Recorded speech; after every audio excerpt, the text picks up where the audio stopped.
Picture this. It was a crisp spring morning in 2023, right in the heart of our quiet suburban cul-de-sac in sunny Arizona. I'm a 38-year-old guy named Alex, working remotely as a software developer in my garage. That's my fortress. It's where I escape the screen glare to rebuild classic motorcycles and fiddle with antique radio's delicate stuff that demands stable power and zero disruptions. I've got pricey gear in there that could fry from the slightest surge, and honestly, it's my slice of peace in this chaotic world. Never imagined I'd have to barricade it against my own neighbor, let alone someone like Evelyn Cartwright. Evelyn's 65, the kind of woman who struts around like she owns the block. She's been here forever, chairing our community's resident association with an iron fist wrapped in fake smiles. Think pearl necklace, perfectly coiffed hair, and a knack for turning chit-chat into lectures on civic duty. Our first run-in was years back when she showed up with cookies and grilled me on joining her beautification committee. I figured she was just overly enthusiastic. Big mistake. That sweetness masked a bully who bent rules to her whim. That fateful day, I was nursing my coffee, mapping out a carburetor rebuild, garage door ajar to catch the breeze. Then I spot this beefy orange extension cord snaking across my floor like an intruder. It wasn't mine. I know every inch of my setup.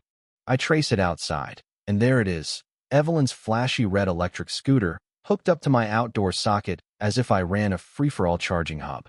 My jaw dropped. Who just helps themselves to someone else's juice without a word? It felt like a slap entitled, bold, and utterly wrong. I marched over to her place, heart pounding but voice steady. She answered in yoga gear, beaming like we'd planned this. "Hey, Evelyn, your scooter's plugged into my outlet. Everything all right?" She waved it off with a chuckle.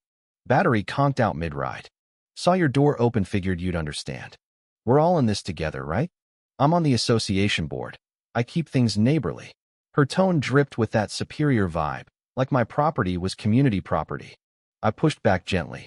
"Next time, could you ask? It's my private setup." But she rolled her eyes. "Don't be so territorial. It's barely a blip on your bill. Lighten up, we share around here." She shut the door, leaving me fuming. That territorial jab?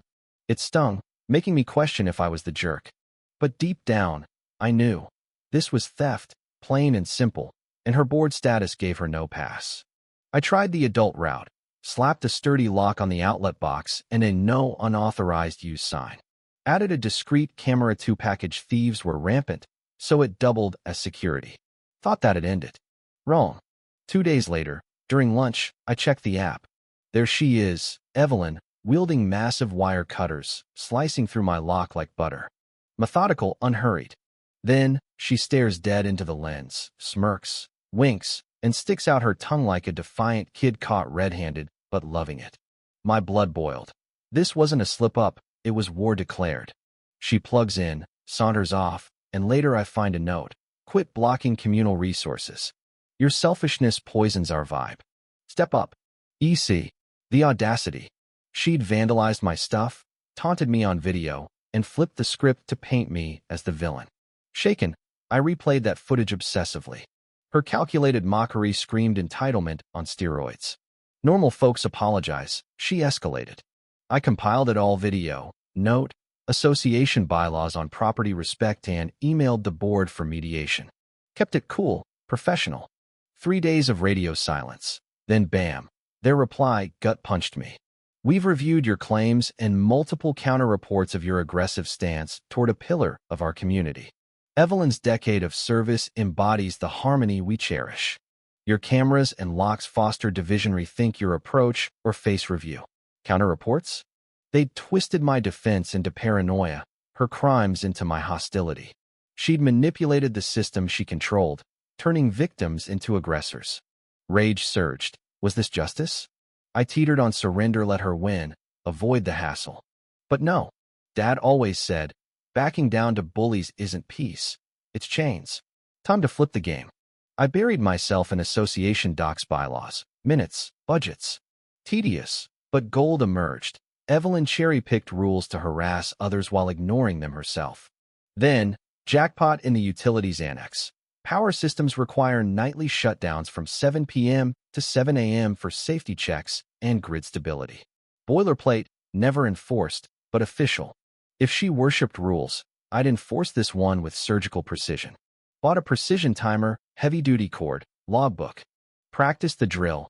Plug in for exactly 5 seconds pre- and post-window, framing it as safety aid. It was malicious compliance at its finest, helpful on paper, infuriating in practice. Day 1, 6:55 p.m., her scooter's there. I stroll out, timer in hand. She watches, suspicious. What's this? I smile. Grid shut down at 7, squeezing in 5 seconds of charge for ya. Safety first. Plug, countdown loud. 5, 4. Unplug at 0. Her face? Priceless confusion. That's pointless. But compliant. I reply, logging it.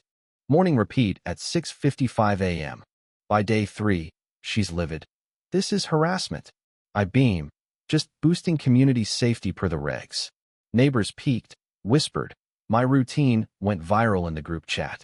Finally, someone standing up, one texted. She tried dodging parking farther, I extended the cord. Shifted times, I adapted. Her smugness cracked. Desperation seeped in. This wasn't petty. It exposed her hypocrisy, drawing crowds who relished the drama. By day 8, she snapped. Emergency meeting called. Complaint accusing me of psychological torment and rule abuse. The room buzzed, folks packed in, popcorn ready.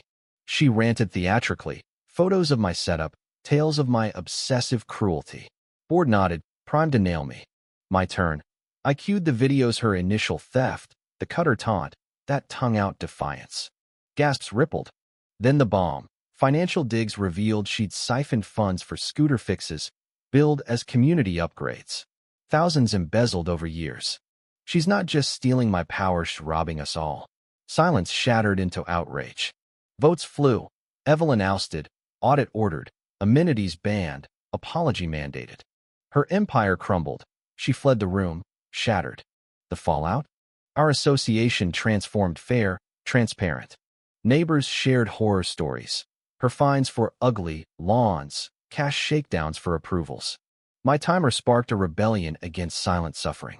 Evelyn, a shadow now, scooter tarped, head down on walks. Victory tasted bittersweet. I'd exposed a tyrant but unearthed neighborhood rot. But here's the real kicker. Was my stunt genius or overkill? Should I have called cops from the jump? Or does creative payback beat legal drag? Ever faced a power-drunk neighbor? Did you fold or fight smart? Spill in comments. Smash like if this fired you up, and subscribe for more real-life showdowns. What lines would you never cross?